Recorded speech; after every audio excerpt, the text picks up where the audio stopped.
Hello and welcome to this video where I'll be discussing my Oxbridge application. The aim is that it will leave you feeling refreshed, inspired and ready to start your own Oxbridge journey. It'll also be less scripted and hopefully more of a genuine account, as I know that many anxieties exist around the Oxbridge process. So regarding me, from the age of 12 I wanted to attend Oxbridge, mainly for the excitement, the thrill and the desire to be the best in my field. Specifically, I wanted to go to Cambridge.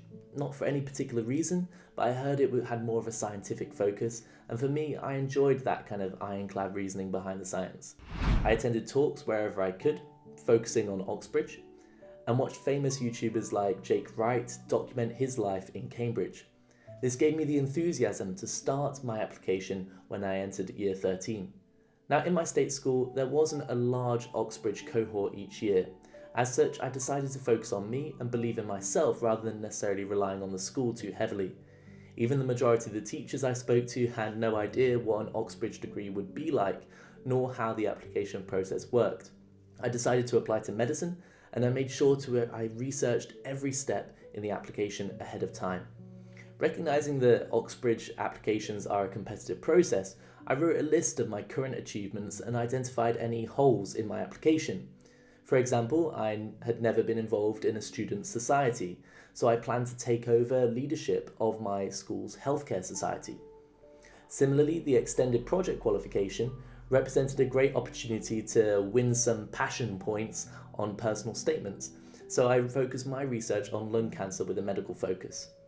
I read novels to do with medicine and subscribed to The New Scientist. Now, I must admit, I never actually read any of the editions, but the growing stack of papers on my desk eventually forced me to look at a single article and think about how I could weave it into my personal statement. Now, reflecting on it now, it was all about working smarter and not harder. Realizing that it didn't matter how many mediocre achievements I had, I just needed a few star-studded ones. After writing my personal statement, I sat the beamer and then was invited to an interview. That happened in early December and it was for St. John's College.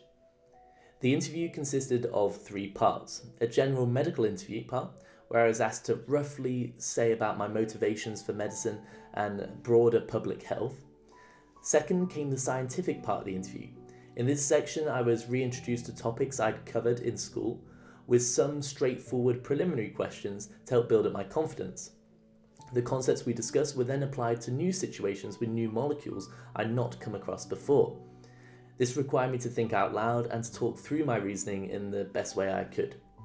Although there were high stakes, I actually really enjoyed this part of the interview, as it was an opportunity to show off in what I knew in a way that wasn't done in school.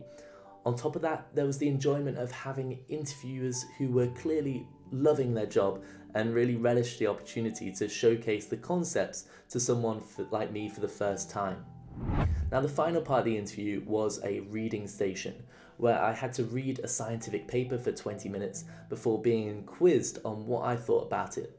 This highlighted the other benefit of thinking out loud. It gives the interviewers the opportunity to step in and correct you if you're going off track, or nod encouragingly if you're nearing the right answer. On one particular part, I was asked what I found interesting about a graph of results. I had no idea what to say, so I started describing the graph and what the points roughly represented. Suddenly, one of the interviewers stepped in and congratulated me on understanding the curious quirk in the data, and then proceeded to ask me a more specific follow-up question, which actually gave me a hint at what he was talking about. In this way, thinking out loud and viewing the interviewers as your friends will help significantly. The 3 interviews all took place on St. John's College grounds and were over within an hour. I tried to be as charming and friendly as possible, and then a month later in January I received a letter in the post informing me that I had an offer to study at St. John's College.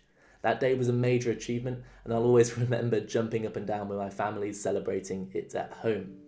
So that takes us to the end of my application process. Interestingly, since arriving at Cambridge, I've been taught closely by many of the people who interviewed me. We also have shared a lot of alcohol, laughs and good stories. All of them are characters in their own right and have their own idiosyncrasies and things that make them human. So it's worth remembering that application process need not be a scary thing. It's an opportunity to be inducted into a college which has given me some of the best years of my life. All the best with your application, and I hope to see you around Oxbridge soon.